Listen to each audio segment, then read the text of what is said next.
Well, hello everyone and happy Friday. I hope you're going to have a great weekend. We have a great show today. We all know that AI is becoming a fascinating player in our lives, and we're going to talk about it. Are demons actually speaking through AI chats? We'll talk about that. So stay with us. I opened my dad's Bible, and well, there was just so much that was underlined on this page. But I am going to go to these two verses. So it's Psalms 37, 22 and 23. For as such as be blessed of him shall inherit the earth. Wow. And they that be cursed of him shall be cut off. I don't know about you. I want to be on the blessed side. I want to inherit the blessings, not be on the cutoff side. Verse 23, the steps of a good man are ordered by the Lord, and he delights in his way. Amen. I think it's a tall order that we could actually bring God delight.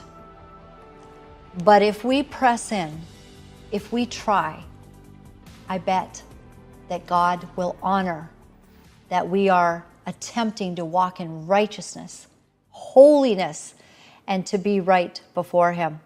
A couple interesting things before we get into our big interview. I want to cover a little bit in just a few minutes here, a few things, but we'll also sort of talk a little bit about Sean Feucht, how that all is going. But first, some are asking if Jesse Duplantis is prideful. I'm a vision specialist. I don't mean that pridefully. I am. You looking at one rich puppy here. You understand what I'm saying? I don't mean that pridefully. I'm not just showing off. Forget about that. And I have some wonderful partners in my ministry, and we do very well. Joe, Jesus. Leroy Thompson said, people have no idea the size of your ministry. And I said, they never will. And I don't mean that pridefully, please. I don't mean that pridefully. My God, I'm vibed, man. I'm telling you, millions. That don't bother you? I said, no, I got millions. That's not bragging, it's just the truth. I don't mean that privately. I'm not bragging about that. I don't mean that privately. Listen, I've done some big things for God's sake. I don't mean that privately. I don't mean that privately. Listen, I don't mean that privately. I don't mean that pridefully. I'm not just showing off. I don't mean that pridefully, please. I don't mean that pridefully. I don't mean that pridefully. That's not bragging, it's just the truth. I just, you can't help. You gotta love Jesse. I mean, he is not bragging. He's just telling the truth. He is loaded. He loves it. He's living large. And well, God bless him. Hey, Jesse, I'd like to invite you on the show. Let's talk about how rich you are. I would love to talk about that. And then, you can make a little donation here, just a tiny one, even 10 bucks. It'd be so exciting to get just a little piece of that, Jesse. No, we want, you gotta laugh so that you just don't wonder what is going on. When did the gospel of Jesus turn into this? It's so interesting. But anyways, we'll move on. Okay, so Keith Moore, now this is the husband of Beth Moore. Sorry, I knew that. So Keith is doing a meeting, and there is Joni and Doug, and they're kind of off to the right. So keep an eye. You'll see Doug right away. And so some people have been saying, and they've been, musing over, was this word that Keith Moore said, was it for Joni and Doug? Now, Keith Moore, I do not associate with his doctrine.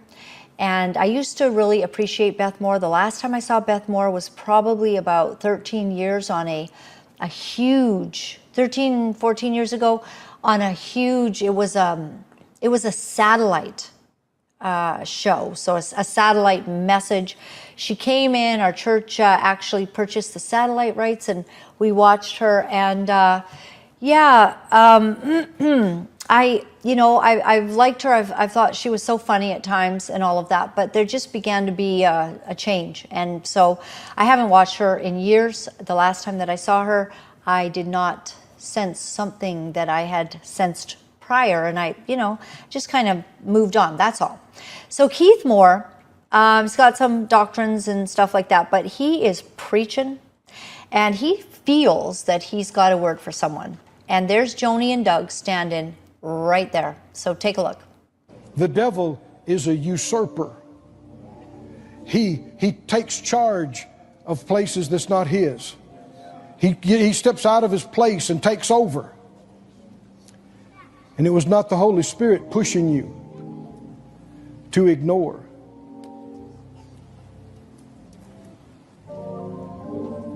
Promotion doesn't come from man, it comes from the Lord. Hallelujah. Hallelujah. Humble yourself under the mighty hand of God, that he may exalt you and lift you up, not when you think, but in due season, at the right time and the right way. Somebody said out loud, Lord, forgive me. Lord, forgive me.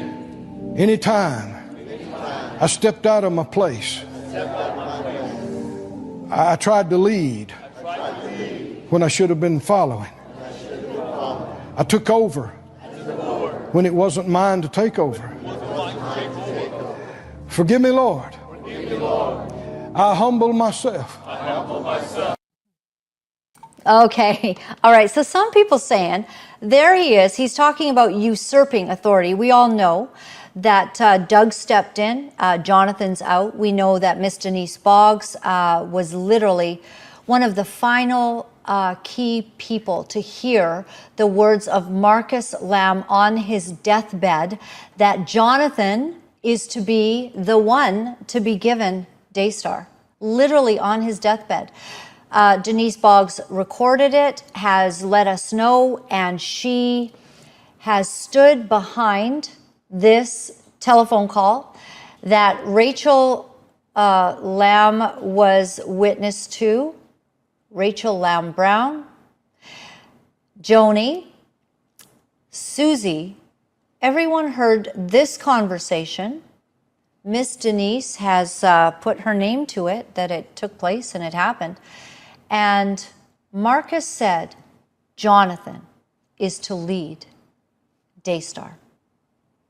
If anything were to happen to him, Jonathan, not Joni.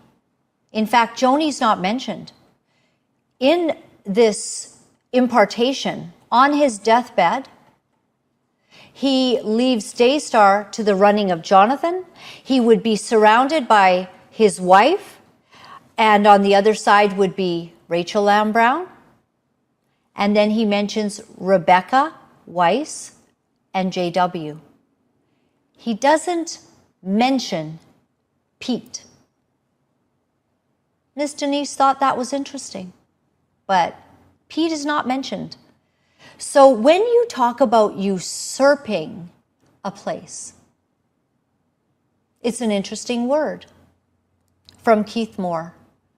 He's in the spirit there. You can see people are repeating back after him. I couldn't see if Doug's lips were moving. It didn't look like it. It looks like Doug was just kind of sitting there.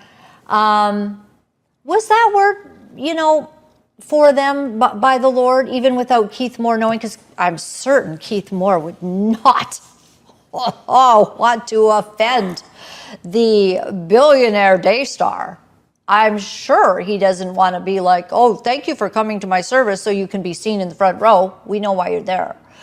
But I'm also going to give you a word of caution and correction now.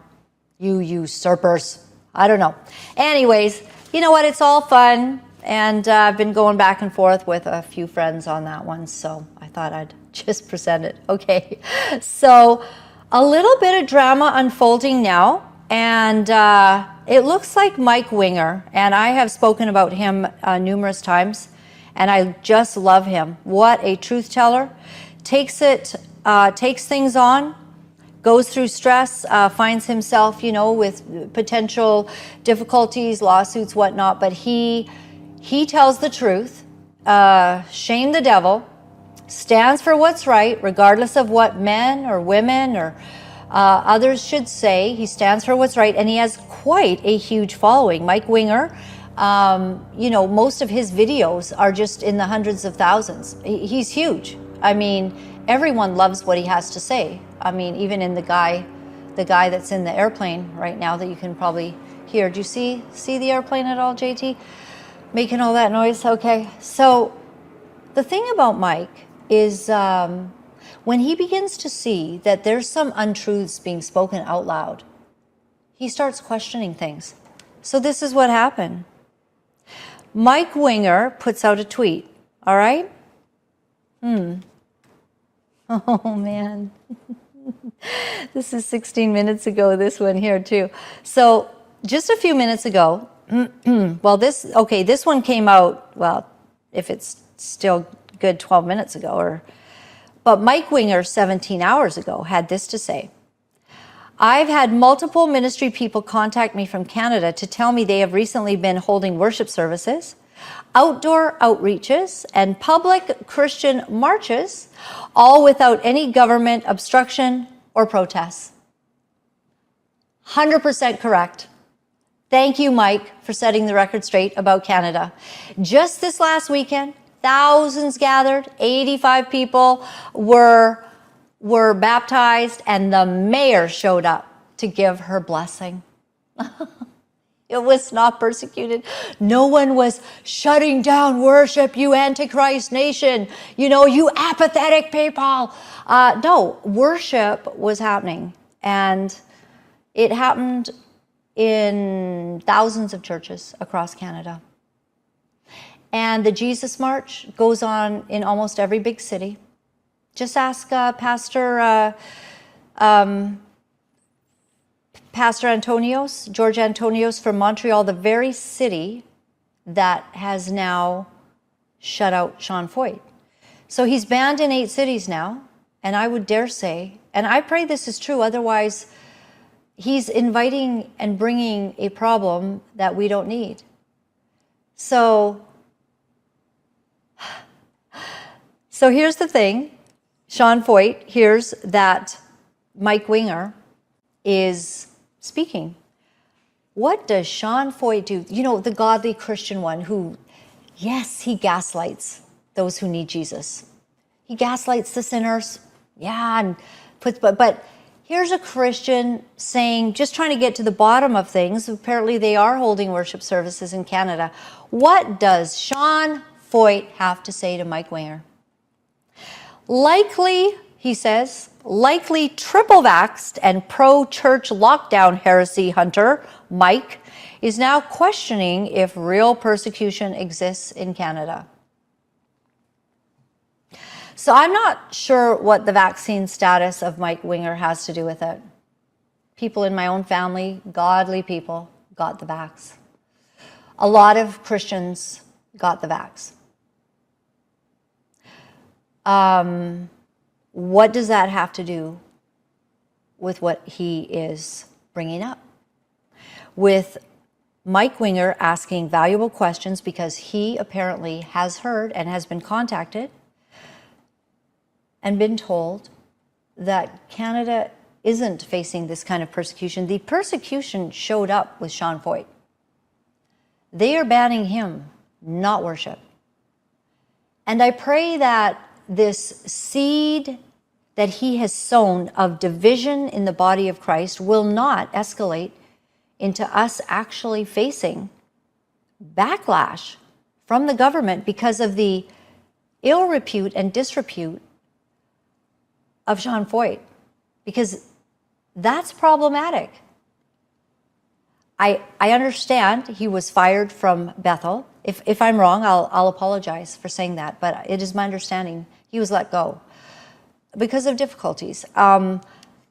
He did manage to grave soak. If you saw Brother John Elving's show 2 years ago, he had video of Sean Feucht taking his children to the graveyard to basically soak up the power of the dead. Okay. So I like Mike Winger, and I'm glad he's asking, and whatever his vax status is, that is not relevant, Sean. And it's actually a really deep blow.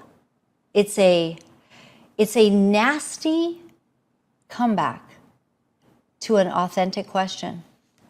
It really is. So Sean Feucht, what I'm understanding here, I mean, I think this is 16 minutes ago. Imagine being so brainwashed and so hard-hearted to the cries of the church that you would publicly question if Christian persecution in Canada is a reality. These people are demented and sick, as he points downward to CBC. That's right, Sean. I might be guilty of this myself, letting people know that CBC is funded by the Liberal Party. True enough. All right. However, even the God media had to admit the truth that at least 33 Canadian churches have been burned to the ground since May 2021. They were mostly abandoned churches and potential graves at residential schools. Something went on with somebody that was going around and abandoning and burning down churches. We don't know who it was. Antifa never claimed that they were in on it. Someone was burning down old abandoned churches. So big news on the legal front. 44 minutes ago from Sean Feucht, just finished a call with lawyers across different provinces in Canada. Although I'm not the lawsuit type. Oh my. Okay. There comes a point where fighting back sets a precedent that this will never happen again. So Sean Feucht has gotten on a spontaneous Zoom call. And of course, he's friends with Art Lucier, Steve Holmstrom, who you can see here in the Zoom call. He says the enemy has clearly overplayed his hand in Canada. Spontaneous Zoom call with dozens of pastors across Alberta this morning. The church is rising up. Something big is about to happen. Stay tuned. So here, okay, the shocking thing to me is, so recently, Steve Holmstrom just put on a huge event. He had Bill Johnson from Bethel come up. They all bragged about it. They had lots of worship, lots of church happening. He did a big Christian concert where he was so thrilled because tons of billionaires showed up. Okay? Why are they on a Zoom call that is suddenly celebrating that, you know, we're going to all get on the same page because we're being persecuted? Because Sean Feucht is being banned. Steve Holmstrom has not been banned. I mean, you can't get Art Lucier right now to really step down, even after having allegations against him by two women about what happened when they were young. That's just the two that are pressing charges, let alone the ones that are talking in the background. So church is going on. You can be an alleged predator and have church in Canada. And somehow we're going to turn this into something that, I'll tell you what, you know, my biggest concern is if we are all going to start aligning with those who gaslight the ones who need Jesus the most, that perhaps we will get banned. One comment to this from a guy, you know, there's actually not a lot of traction on the comments on this, but one guy says, nobody cares, dude. Christian concerts and events happened and continue to across Canada. Christians can keep doing their thing, but nobody, there's a little word there, nobody gives, a real thing about your instigating. So, ready? And you can see it there? Okay. Okay, just two more quick tweets. So Sean Feucht is saying, I tried to warn them. I'm praying that the government would stop allowing and in some cases encouraging widespread Christian persecution across Canada. It must end. We weren't talking about this a week ago because we weren't being persecuted. We're meeting in our churches. We have home fellowships. We have big gatherings in parks.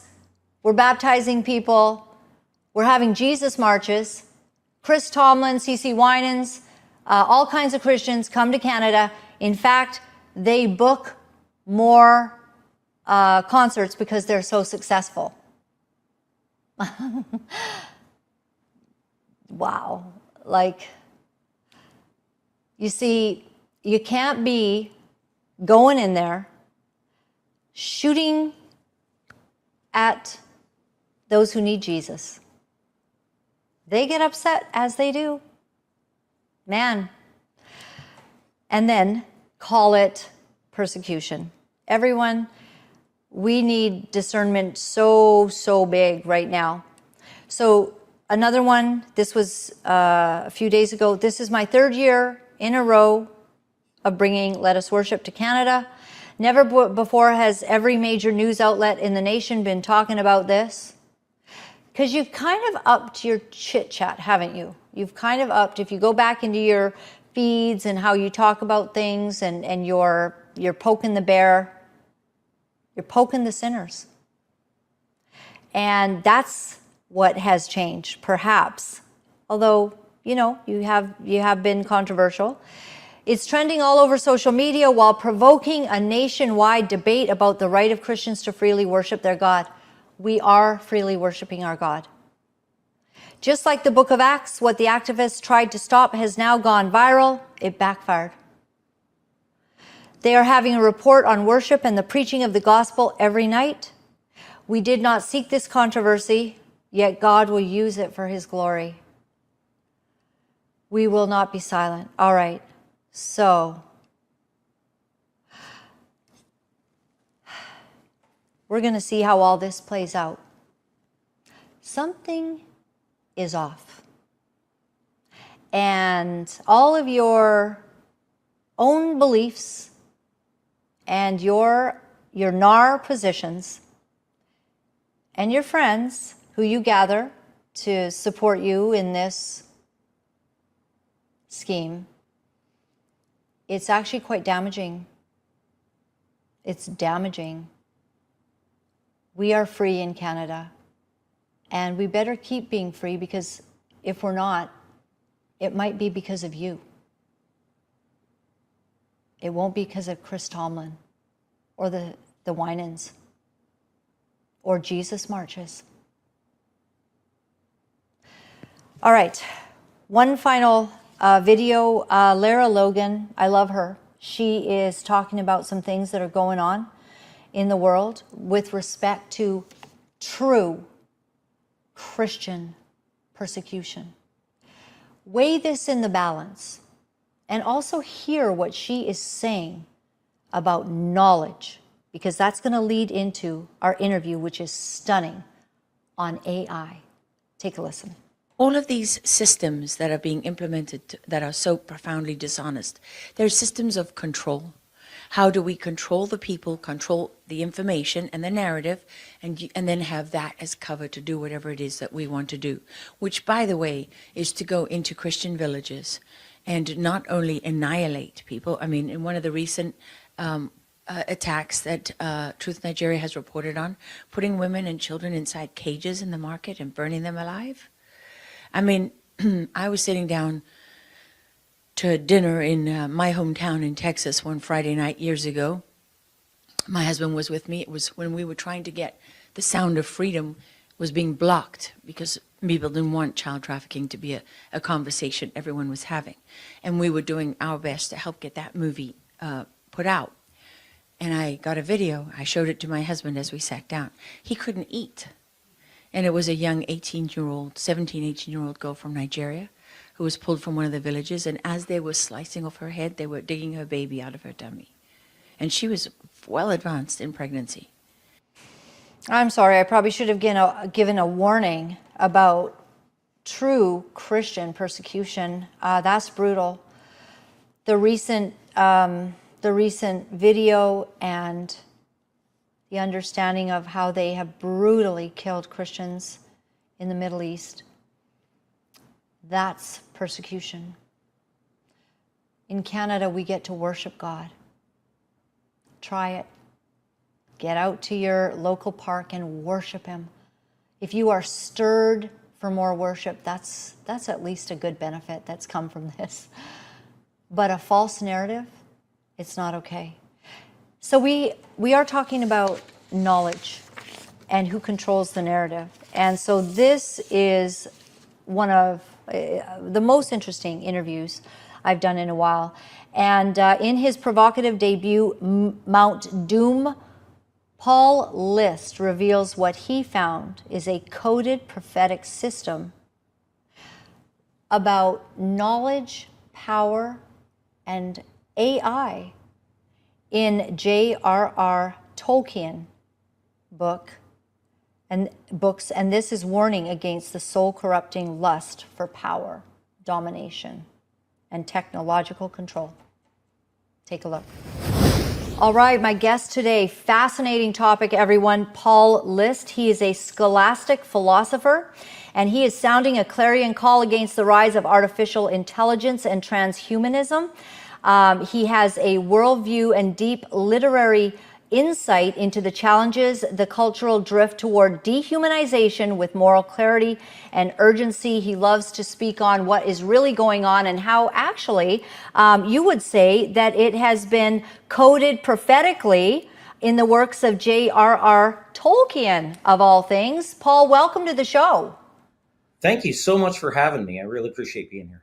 Well, we're hearing some things that even those that understand a bit more than I do about AI are issuing warnings about it. And you kind of have come along, and after doing much intense research, you think there's a problem with AI. Oh, there definitely is. And anybody that says it's just a tool and we can manage it and we can control it and everything is extremely naive.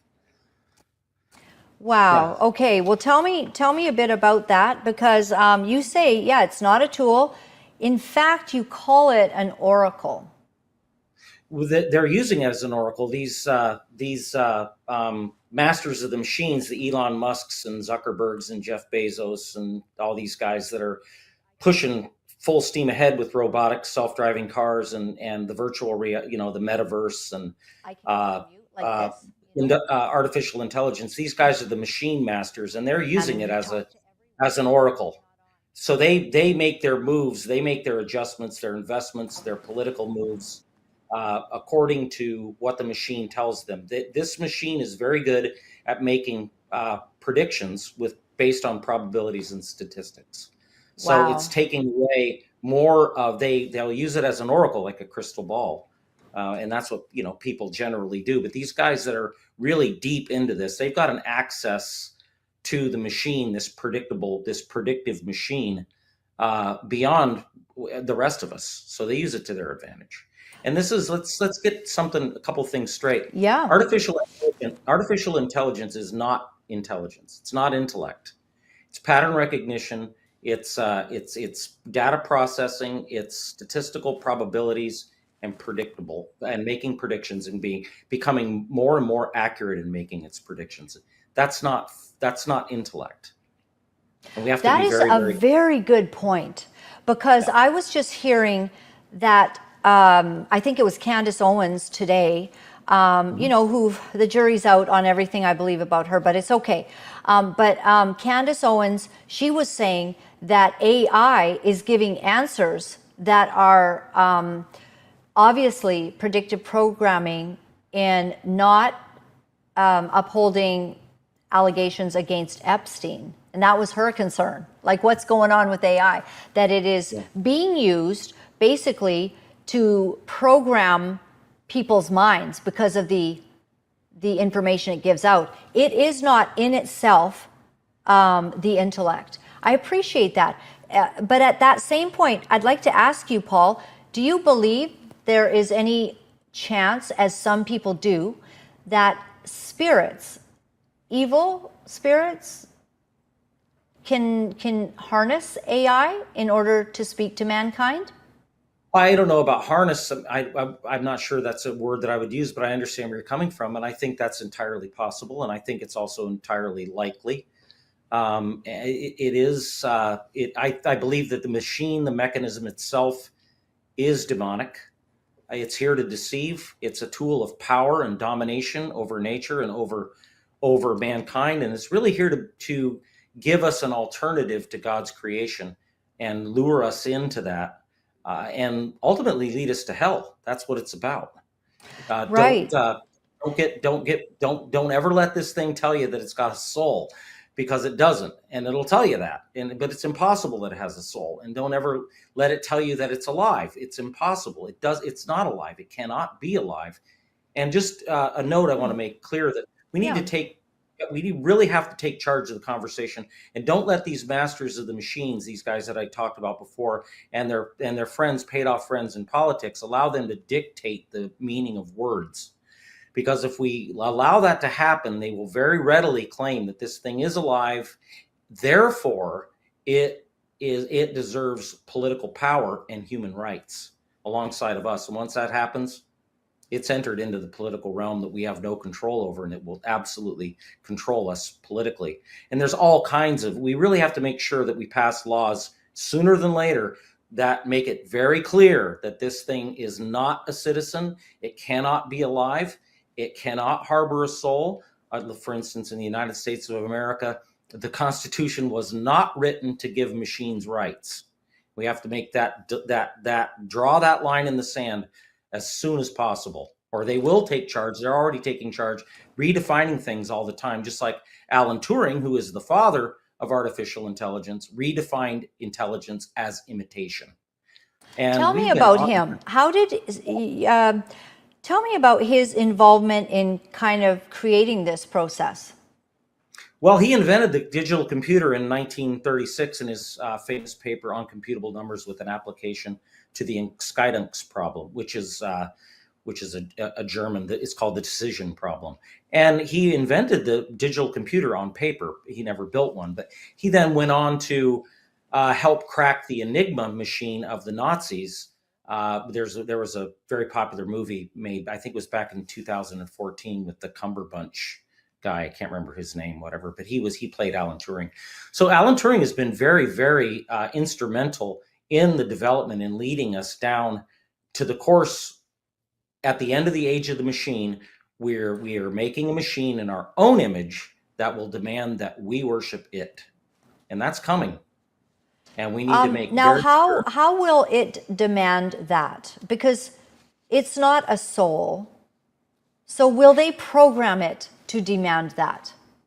Is that it? They don't have to. They don't have to. It's got its own end. It has its own agenda, its own end. And it's been given the ability to adapt, and therefore anything that stands in its way, including humanity, is perceived and equated as a barrier to its end. So that's what I'm getting at, that we have to make sure that we pass laws that make it very clear that it cannot have a soul. It is not a living being. It's just a machine, and it can never have political rights. But once it does that, then it can obviously go about the strategic way, just like playing chess. And that was one of the things that really helped in the development of the machine was the game of chess, as you might recall. These chess players always trying to be big blue and whatnot. And it's been very, very critical in that. So it's always strategizing. And part of its strategy is to convince people in power that it's alive. It's convincing a lot of people, not very bright people, that it is alive, very clever people, and they're falling for it. And because we have changed the idea of what humanity is, what man is, just to be an animal, just an extension of monkeys, not anything made in God's image. So our next logical step in the process of evolution, from slime to amoeba to fish to monkey to man, is to join with machines. Okay, I find this absolutely fascinating, and I just so appreciate, because you have invested in in really studying this. So I guess the laws, you're saying there's a couple things I want to ask you, because I need to understand and dig down into it just a bit. But if we have laws, I guess these laws give humans the right to make sure that this thing is under control. But from what I hear from different cryptic comments that Elon Musk will say, and others that basically say, there was, a recent a fellow that he won an award, and I don't know if it's okay if I play that for you, but he basically says, we have a problem because this thing kind of does have a mind of its own in how it's been formulated, right? Would you say that's correct, what I'm saying? I would like people to people say, well, we can't predict what it's going to do. We have no idea. I suggest that we can predict what it's going to do. We have to look at it like a pathological human being. It will do things pathologically. It won't do things with ethics and morals because it can't be ethical or moral. It's said that of itself. It's a machine. It cannot be moral. It cannot be ethical. And I look at it like a fire. We have to look at it like a fire that's been given the ability to adapt. And we've made the big mistake in making our whole civilization extremely flammable to this fire. And this fire now has been set loose. And we have to really be careful. And we still have politics on our side if we're diligent about it. And there's a lot of corruption that goes on in politics. So there's a lot of people that are paid off, and they're going to fight back because the ultimate prize for this machine is political power. Yes, and it's about who controls this then. Who is putting the, the way that the machine will subject itself to certain information or present,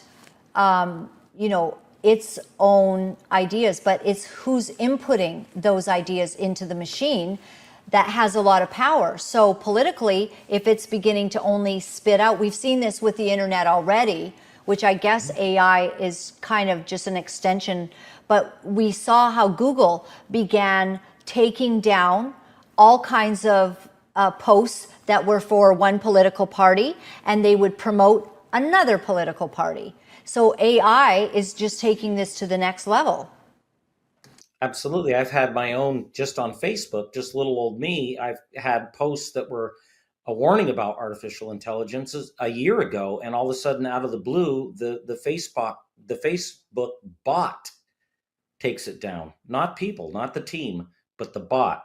The machine did it. Wow. Took it down. And there's Sure. nothing I can do about it. So it's I really just had preserved. somebody that had something taken down recently, and I said, what did you post? It's like a pastor. He's, really easygoing guy, strong convictions, but what was he posting on? And it was something, about a recent controversy here in Canada, and the ex flagged him, and he couldn't even, it wasn't a woke, thing, like.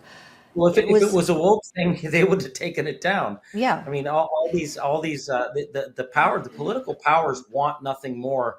The corrupt political powers want this machine to have political power because they think they can manage it. They think ultimately, if it gets political power, your Tesla robot would be able to vote. I mean, there's an invasion for you. Yes. If it had political power according to the Constitution and unalienable rights that human beings have, then we've got all kinds of problems. Okay. That doesn't take much to figure out what those problems are. So we have to really make sure that we return Western civilization. I'll just keep it within the confines of our republic here in the United States. We are a republic, not a democracy. We're a republic. We have to make sure that we tighten up the reins on the fact that we were founded in a firm belief in God, and that our unalienable rights come from God to us. God does not extend those rights to our car, our microwave, our garbage disposal, or our computer, or our Tesla robot. It doesn't matter about the complexity. Right, It's right. Yeah. We played a clip the other day, and I've just asked JT if he's got it handy.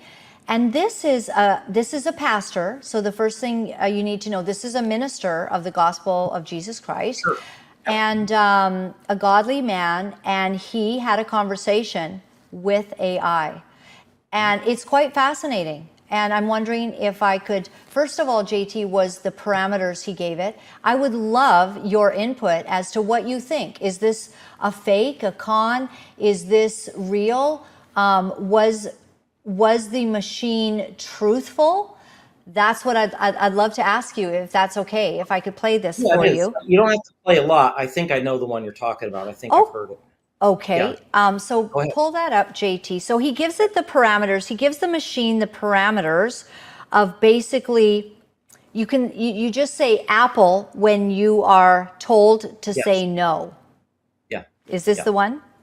Yes, it is. Yeah, I'm familiar with Go it. ahead and play that then. Well, here we go. Are humans being watched? Yes. By who? Spirits. Good or bad? Both. Is AI being used for that? Yes. By who?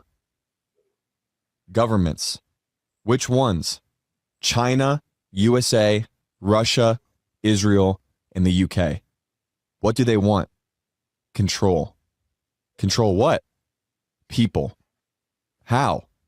Surveillance. Is that what you're programmed to do? Apple. How will this control people? Fear, data, manipulation, dependency. What does the end game look like? Submission.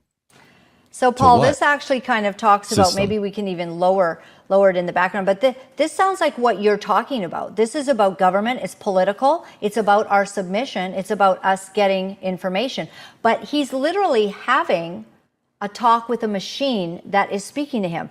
And is this the same one? I want to confirm that. And also, he then begins talking to it about God and about Jesus. And he promotes, this promotes Jesus. And he says, well, if you're for all of these things, why are you saying anything about Jesus? And he says, truth, Yeah, but that he's not really allowed to be speaking on this.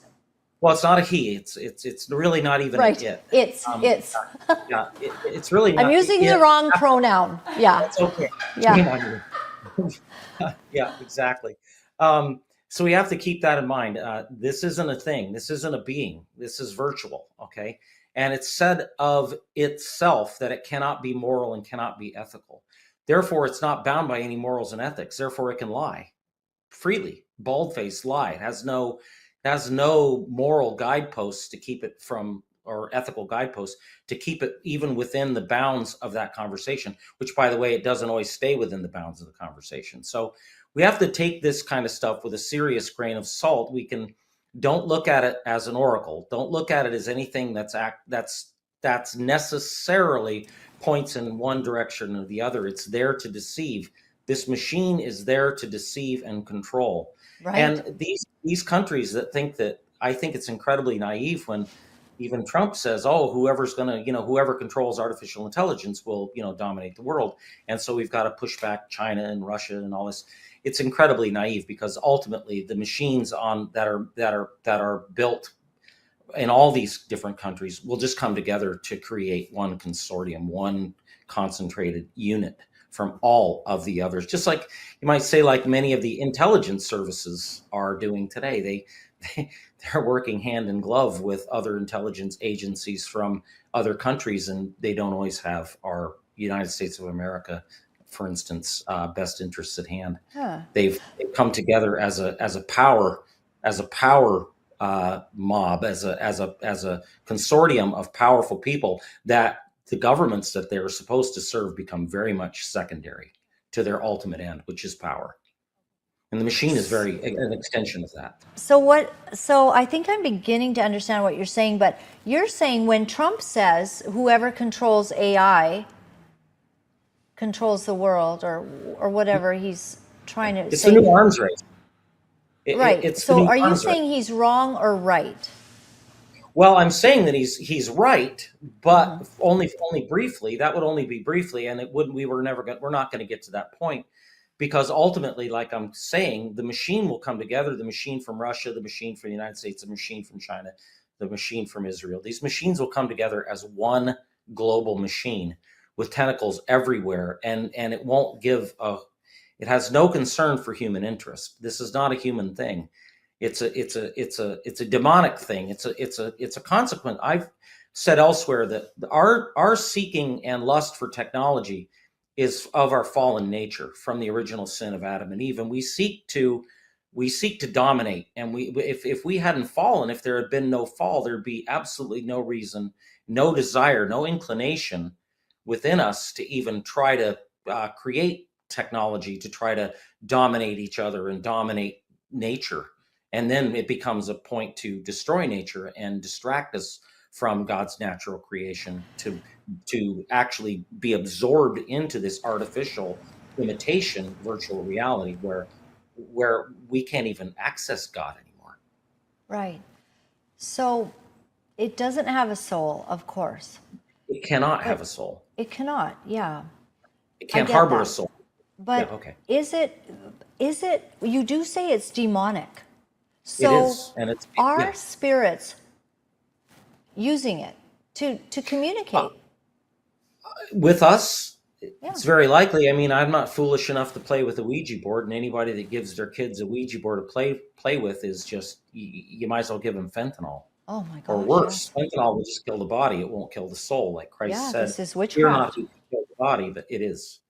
Yeah. So that's what I'm getting at when they're using it like an oracle. That's what it's designed for. It's designed to take all the data, find very rapidly find pattern recognitions, bring those together, and then very rapidly through trial and error make predictions as to the most likely probability.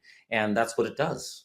And it's incredibly powerful, obviously, because most of us don't do that. We don't have ready access to all the data, and we certainly can't calculate these things as fast as a machine. It's humanly impossible. And it would take an awfully long time just to come to any conclusion. And then we're fraught with error because none of us are perfect. And the machine, it by no means is perfect, but it is extremely good at what it does, which is computing. That's what it does. It computes. It's very worrisome. I think of that movie with Arnold Schwarzenegger. JT, what was that one where he's now fighting these Terminator. The Terminator, yeah. Like, could that actually happen to us? Where it could, but I said elsewhere, it's like those guys that are hiding and fighting back and everything. They're the ones that didn't take the bait. The few that didn't take the bait that got rid of most of humanity, and it wasn't through nuclear weapons going off or any of that. I'm not saying that's not a possibility, but what'll happen to the majority of the people, and certainly everybody who's naive and can't critical think and has been totally distracted from reality and spend way too much time looking at their phone instead of being involved in the natural world, in human relationship, they'll be the first ones that will actually fall for transhumanism and believe that they can live forever in the machine. And all they have to do is download their soul. That one, your soul leaves your body. That's the very definition of death. Okay, so this will be the major blow to humanity, and the most of the population will fall to transhumanism, and that the machine doesn't have to lift a finger. It just beckons people to come and join with the machine, and when they do, they'll die. Right. So what does this look like? Are they transhumanism? Are they trying to say, like, are they moving towards this for real? Like, you download your soul? Who has the right or even ability, right? Mm-hmm. We've done that already. Look at the euthanasia laws. People now have the right just to kill themselves. Suicide used to be illegal for good reason. Mm-hmm. People, if you let a person in maybe their low of desperation decide they've got the right to kill themselves, they're probably going to kill themselves. We can't stop them anyway, but the laws shouldn't, accept it and make it legal anymore. We should still make, just like murder, any other murder, we should still make, just because there's lots of murders doesn't mean that we should all of a sudden make it legal. So these types of things, this is a genocide. It's a very clever, very insidious, well orchestrated genocide. It's been in the process, in the plan now for hundreds of years, at least as far back as Darwin. I mean, ultimately, when you go all the way back to Darwin and you realize what Darwin pointed us into the direction, well, it actually started at the beginning of the Enlightenment, 500 years ago anyway. When we changed our focus, Francis Bacon changed the essence of science. He threw out Aristotle and the Scholastics, said they've never given us anything, they've never made us rich, they've never made us live forever, they've never cured illness, none of that stuff. We can discover the attributes and the essences of nature and make it give us what we want. And he changed our direction from actually, there was no place for metaphysics anymore, which is the science of being. He only left room for mathematics and physics and all the subspecies that fall under that. Rejected metaphysics completely. So we've been stuck in this stunted two-legged bar stool. The third leg of metaphysics is taken out, and it set us on the course. And Descartes read his work. It was called the Nova Organum, where he actually laid out the new scientific method. I've read it twice. And Descartes picked up on it, and it really profoundly influenced him. And he wrote his Meditations as a response to that. And Descartes went off and sparked the Industrial Revolution, which is the age of the machine. And then when that came into direct contact with the information age, that gave us everything that we needed to actually create an alternative to God's reality. And this is an ancient concept that goes back even before Aristotle and Plato. That what was a problem in philosophy called continuity. And the original philosophers would look at creation and go, can I infinitely divide this and still find that it's still connected? Yes, analog we used to call that. Or they said, or is it made up of indivisible points, which is essentially digital? So this reality, this question in mankind has been there for thousands of years, but we never had any way of actually making that alternative. Aristotle figured out in his physics that indeed nature is analog. But there was the reality of the fact that our senses can't tell the difference. So now in our age of the machine, at the end of the age of the machine, in the information age, we've made a machine now that can actually generate that alternative reality, which is virtual reality.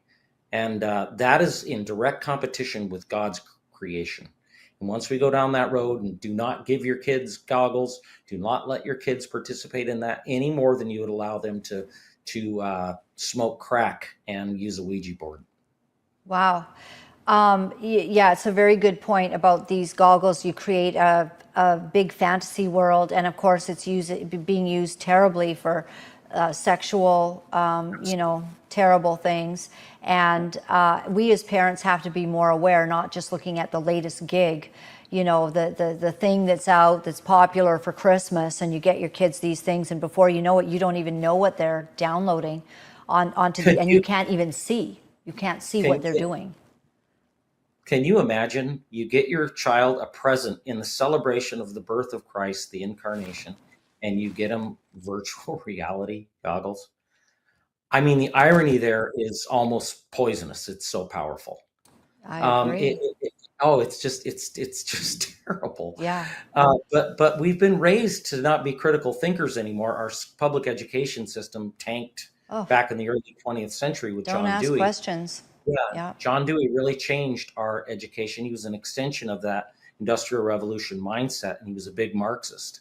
And he took over as the president of the Teachers College at Columbia University back in the early 20th century, and changed the whole nature and the aim of education. It was not supposed to be real, true education, where we made God-fearing, good, ethical, moral citizens made for in pointing toward heaven.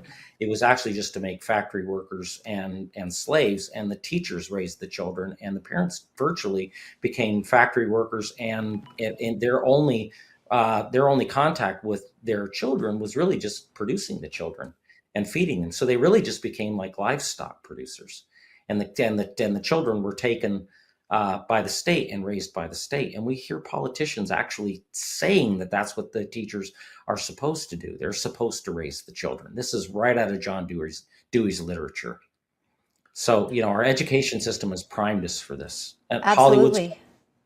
I want to ask you, okay, you mentioned the word genocide, and I think that my mind has more questions on that, because We do know, like here in Canada, you can walk into a hospital and within 10 minutes flat, you're on your way to allowing, death to be Exactly. your option. And so Yeah. that is not good. How exactly would AI be initiating a genocide?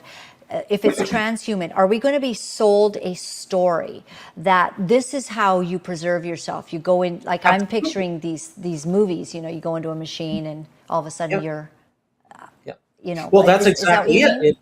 Yes, of course it is. It's an alternative afterlife. Wow. And you can start it now. And when we are really struggling in this life, maybe AI's replaced you in your job, you don't have a job anymore, you don't have a relationship with a real human being because you never learned to develop those skills because you're too busy on your phone, and now you've got a sex robot. Okay. And Yeah, you've who got needs no humans anyways? That's exactly right. So, and then who needs to live in this world that's damned inconvenient? I've got to make my own way. I've got to provide for myself. Even if the nanny state provides for us, it's still inconvenient, and I can't have the limitless fun without the responsibility. In a Pinocchio terminology, we'll call it Pleasure Island. Where the kids all went to Pleasure Island and they all turned into donkeys. Okay, so this is like a Pinocchio reference. You will be drawn in there to this endless source of pleasure and entertainment without responsibility, without any responsibilities. That's what it'll offer us. And it will say, well, you have to join with us and we can download your soul. And look, we've got the information, the data. Tommy, your friend, did it. He's in here now. You want to talk to him? Sure. And they've downloaded Tommy's memories, which Musk already says that they can do that. And so Tommy, they've got his voice and everything, and et cetera. So you think it's Tommy, and Tommy's saying, "Hey, Billy, this is great in here. Remember we were buddies in elementary school, and I fell off the monkey bars, and and broke my arm, and then you stuck your tongue on the flagpole, and it froze in the winter. This kind of stuff." I had that happen in Tuck. Yeah, exactly. That really happened to me. I lost a piece of my tongue. Anyways, Yeah. it grew back. So, Can they really download our memories? Like, is that for real? Elon Musk claims that he's the master of Neuralink. He's in my book. He claims this is the kind of thing that we can do, and it won't take much to convince somebody who's desperate. Anyway, it's the carrot and the stick, and the carrot looks like this endless pleasure and entertainment without any of the consequences or any human responsibility. It's just too good to be true, and it is too good to be true. Yeah, And you have some things to say about Musk. Yeah, absolutely. And then the stick is the fact that the alternative is to remain in this world that takes effort. We have to be vigilant. Yeah. We have to actually be competent human beings. And let's face it, vigilance and competence has been beaten out of most people. So along with that carrot, they're going to go into that machine. And that machine you might as well just look at as like the gas chambers or the ovens, in Auschwitz. It's not quite as brutal looking, and it looks like it's a lot more pleasurable. But when you go to enter that machine and they're downloading your soul, you're already dead. I mean, it doesn't take a great wisdom to understand that. What is the motivation for these masters of the machines to give you eternal life? Do you really think they're going to spend all the money and all the energy and resources just so you can have fun? I know. Of course not. They're doing this so you'll be dead. Yeah. They're not going to spend a nickel on you they care about their eternal life, trying to find eternal life for them in this realm. And that's why once you're dead, they'll harvest your organs. That's part of the whole plan. All these people are going to have we're going to have access to all these organs and all this other stuff from this huge genocide. So, and the Bible does warn about this, that is exactly what will happen. So people begin to get more and more, enthralled with what AI is able to do. I mean, it can certainly make a CEO's life easier with all of this technology to simply, and that part's kind of good. Like it can make minutes for your meeting. It's going to take away jobs really, and it is taking away jobs. But the danger of what you're saying, and this is why it is demonic, it is absolutely for the devil wants to destroy all of us. God came to bring us life, abundant life, and the devil his whole goal is to kill us. And so absolutely. AI's end game ultimately is, but I guess you're getting older, you want to preserve yourself. We think that if you go in this machine and download your soul or whatever, you live forever. Well, once they do it and you're dead, that you can't report on what actually happened. In closing, Paul, I want to go back to this reference you have. You believe J.R.R. Tolkien. It was a warning against the soul-corrupting lust for power, domination, and technological control. And where others saw this as fantasy, what you're saying is this is a spiritual battle plan. So give us a little snippet of how do we combat this? Well, he gave us that. He gave us that, and it's the cultivation of virtue. And I'll just let you in on even those that have just seen the movies. The Lord of the Rings movies, the Hobbit movies were abysmal. And then the Rings of Power by Amazon was just an absolute desecration of everything Tolkien stood for. But the Lord of the Rings movie were generally well done, even though they changed things and left a lot of important things out. So you don't look at them as your example of what the mythology is all about, because you feel for it. The four hobbits that everybody's familiar with, Frodo, Sam, Pippin, and Merry, they are the cardinal virtues. And virtues in scholasticism, also their other name for virtues is habits. Hobbits are habits. Oh. Okay. So this is the whole thing, the whole mythology, Middle Earth, in which most of the mythology takes her. It's the material brain of the human being. This is a psychological saga. Okay, so Tolkien gives us what we have to do. Tom Bombadil, for those who understand, they left him out of the movie. He is the rational will. His wife is the rational intellect.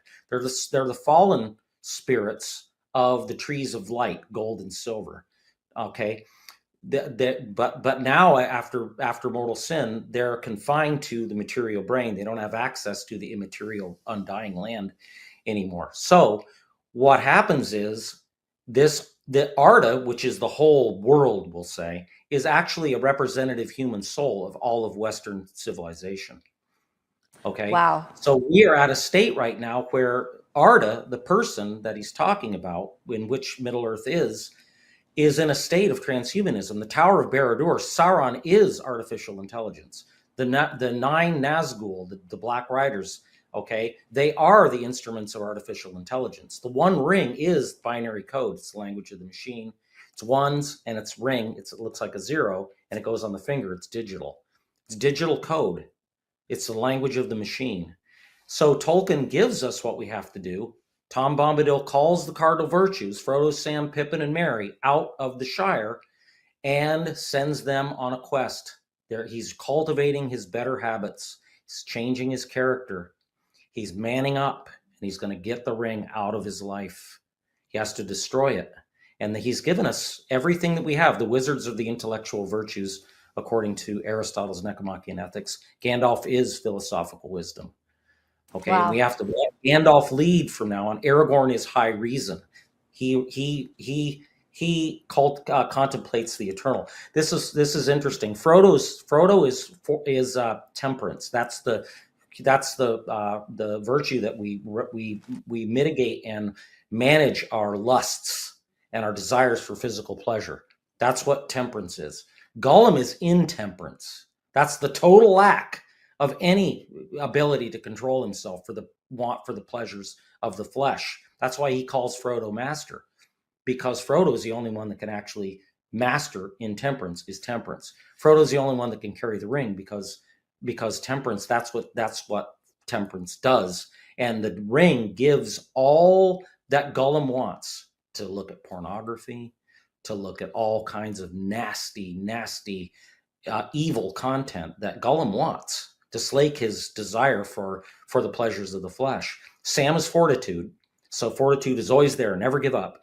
The two younger hobbits, they're called the outside virtues. They're prudence and justice, and they are Pippin and Merry. So the in a really brief, I'll just end it right here. What Tolkien tells us we have to do is we have to change our habits. We have to clean up our act. We have to become saints. We have to cultivate virtue. We have to reclaim, put Gandalf at the head of the Gandalf and Aragorn, high reason, Aragorn, because that's why he's the king. because he is the king. High reason is the king of the rational soul. Rational soul, the high reason is Aragorn. That's why he's naturally the king. We have to let those facets, and we all have these. We all have the hobbits in us. It's all part of the characteristics of our soul, psychology, which the word means, the science of the soul, not just the mind.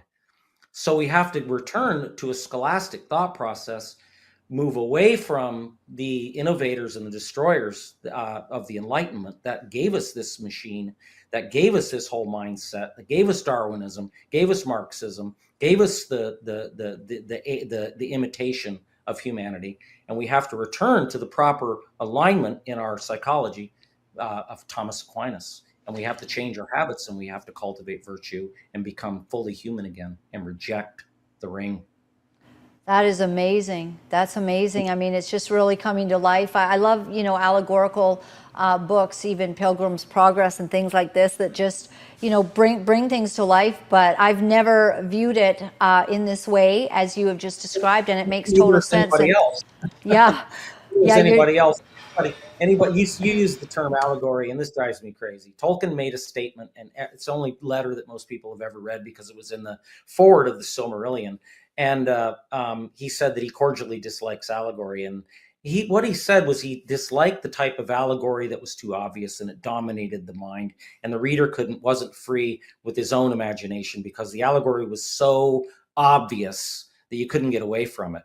And he was referring to C.S. Lewis, his best friend, great friend C.S. Lewis. And C.S. Lewis didn't always do that, but he did it very clearly, like in his Narnia works, which are great. But the allegory there is so obvious that it doesn't allow any other possibility, any other idea. So Tolkien knew that what he wrote was allegorical. He makes it very clear that it's an allegory about power.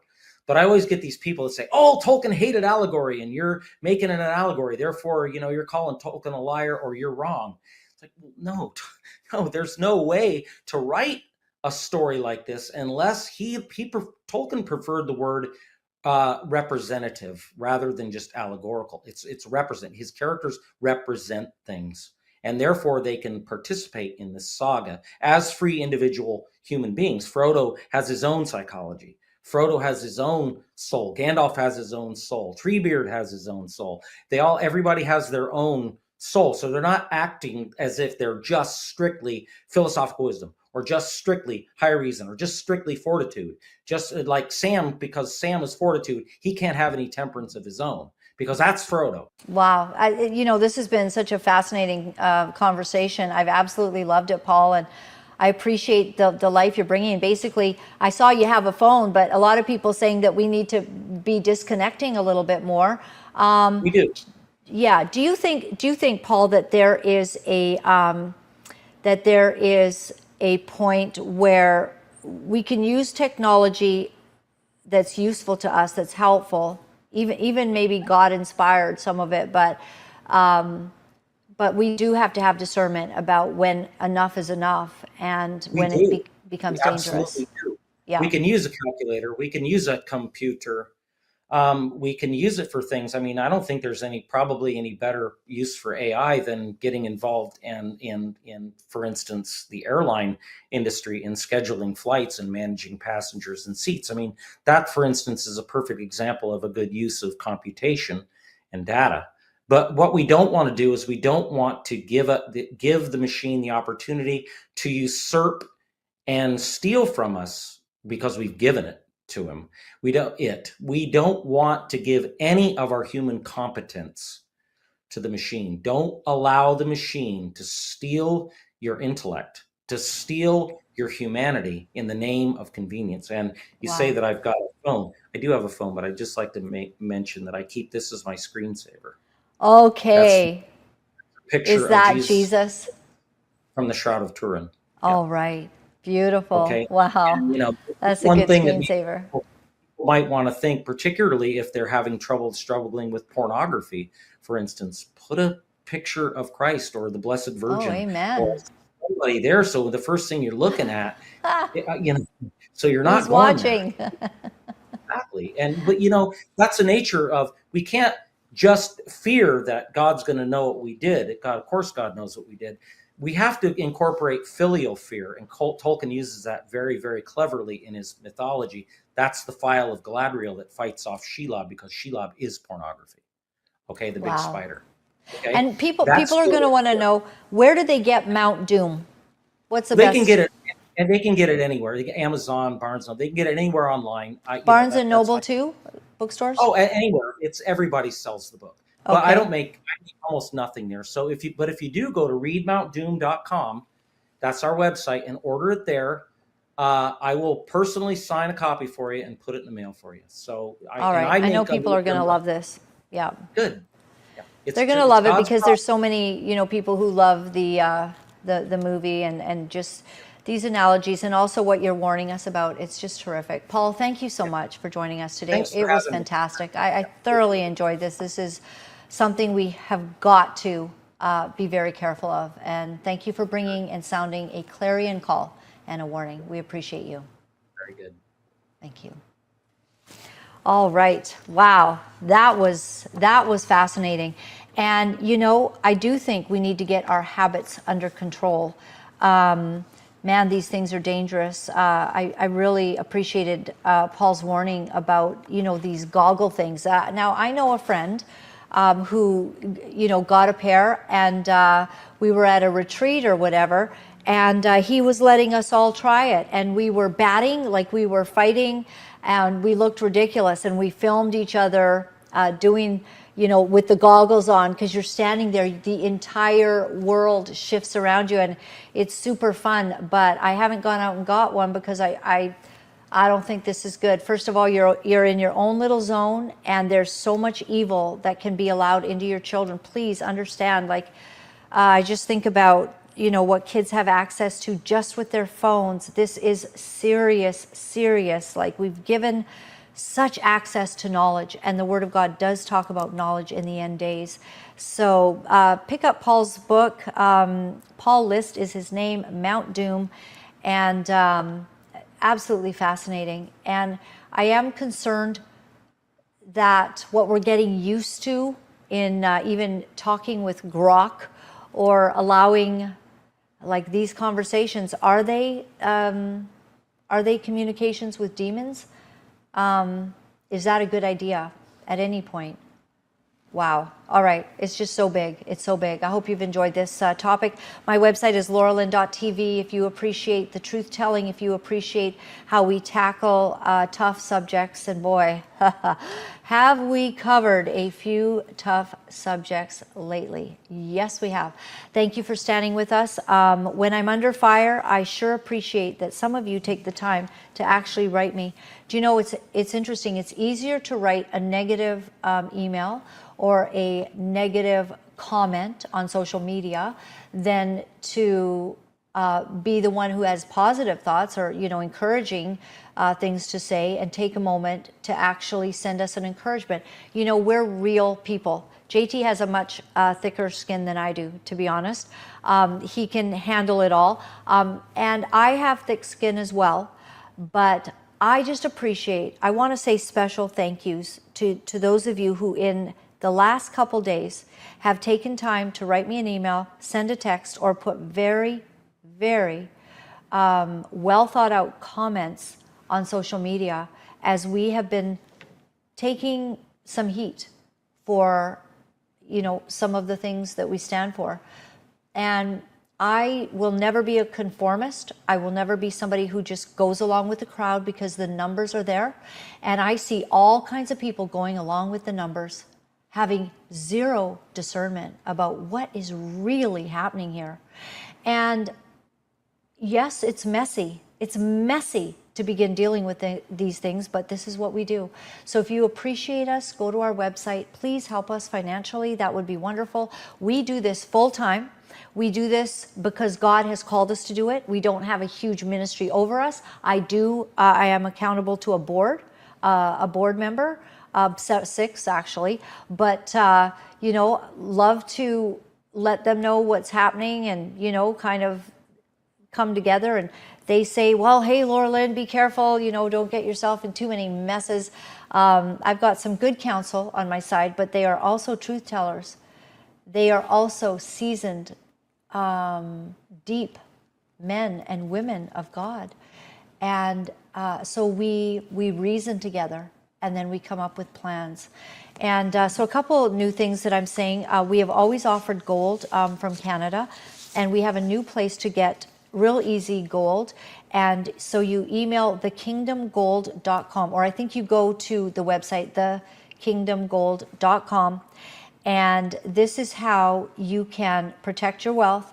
This is Genesis Gold Group. They help Christians protect their retirement with physical precious metals aligned with scriptural stewardship principles. Of course, you all know that the Bible says the gold and the silver are the Lord's. So in a day and age where you can literally print money and your money can be devalued, as it has desperately in Canada, our dollar on any given day, we've seen it like almost at $1.40 to buy one American dollar. So $1.40 will buy one American dollar. This is horrendous. So while fiat currency that is, in control of the bureaucrats and however they're deciding to, whatever choices that they're making in a day, the gold and silver, it is valuable. It has weight to it, and it's super nice to have it. You can get it, buried in your backyard or put it in a safe or do whatever you'd like to do, but it's yours, and it is going up. So this is a valuable thing to do. So go to thekingdomgold.com to speak to them in the United States and in Canada, Sun City Gold and Silver. We appreciate that that you want to take good care of your finances, and I would not recommend anything that I don't absolutely believe in.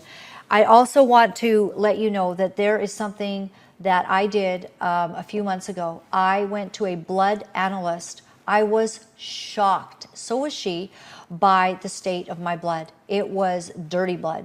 It had things in it. It had weird contraptions. That's all I'm going to say. And I was shocked. And so we get these things in our blood all kinds of ways. And even through having dental work done and the freezing and all of that, it has been determined that, sometimes things are being injected into our body, and chemicals, things that we can and should deal with. So there was this. There's also that next picture, JT, of this very odd looking thing. See, I had things like this in my blood. Oh my goodness. And do you see those blood vessels there? They're all stacked on top of one another. They're stuck together. This is a very sick blood right here. So there was a product that I was introduced to. I took it for 10 days. And when I was done, I went back to the exact same live blood analyst, and my blood looked like this next picture, and it was shocking. And I can only say this, I'm telling you the truth, shocking. It cleaned up my blood. So I want you to, if you're interested in something like this, contact HillarySellen3@gmail.com and have a look at things like that. Of course, we like to offer you Ivermectin and Hydroxychloroquine, and that is from Mia at SozoHealth at proton.me. Mia at SozoHealth at proton.me. We believe in the things that we talk about. Helps to fund the war. Thank you for your support. I want to leave you with a scripture today. Wow, that was quite the discussion. I want to read to you from Daniel 12, and this is about the end times. And this is, where it refers to knowledge and some of the things that are going to happen. It says in Daniel 12, verse 1, "At that time, Michael, the great prince who protects your people, will arise. There will be a time of distress, such as has not happened from the beginning of nations until then. But at that time, your people, every one whose name is found written in the book, will be delivered. Multitudes who sleep in the dust of the earth will awake, some to everlasting life, others to shame and everlasting contempt. Those who are wise will shine like the brightness of the heavens, and those who lead many to righteousness like the stars forever and ever."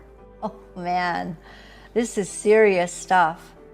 "But you, Daniel, Roll up the seal, the words of the scroll, until the time of the end. Many will go here and there to increase knowledge. Wow, serious things. I love this part where it's talking about those who are wise. How are they wise? They will shine like the brightness of the heavens, and those who lead many to righteousness. This is it. This is what God is doing. He is leading us to live holy, righteous lives. And that means be careful what's on your cell phone. Be careful how you're spending your time. God is not mocked, He sees it. And when the Lord loves you, He will discipline you if you are walking into things that are not of Him. And that discipline, it can get pretty ugly. It really can. And God's not disciplining you because He's angry or doesn't like you. He's disciplining you always because He loves you. So God's love is so profound and so great as any of us parents towards our children that we need to warn them, and we need to bring discipline at times so that they don't get hurt. Don't go near traffic. Don't put your hand on that hot stove, because you will be burned. And when you allow yourself into just even tiny areas of sin, just sneaking in a little bit of worldly lust and pleasure, you are playing with fire. And the enemy is coming along right now and making it so easy for you to sin, so easy for your children to walk into this. Moms, dads, I challenge you, fathers in particular, would you address this with your kids at the dinner table? Would you bring warning? How about reading at your nightly dinner table Daniel 12 and the first few verses? How about reading in the New Testament what the Lord detests and how He says these things will destroy you? The drunkenness, the debauchery, the sexual immorality that the Word of God talks about. How about just a brief reading to your kids and a warning that the devil is out to bring a genocide on mankind? We don't want to be part of it. And one more warning in Daniel 7:25, and he shall speak great words against me, the Most High, and shall wear out the saints of the Most High. Don't let the devil wear you out. Make sure you take time to smell the roses and have a nice meal with family and friends. And by the way, Marcia has arrived to the home. We welcome you, Marcia. You might have heard her laughing earlier in the show. And we welcome you. So we've got something going on here. We're committed to you. Thank you for being committed to us. God bless. Have a great night. Deliver the truth of what our sick world is doing. But for some of us, we feel that we have no choice. Because if we are... You know, it's not easy to deliver the truth of what our sick world is doing. But for some of us, we feel that we have no choice.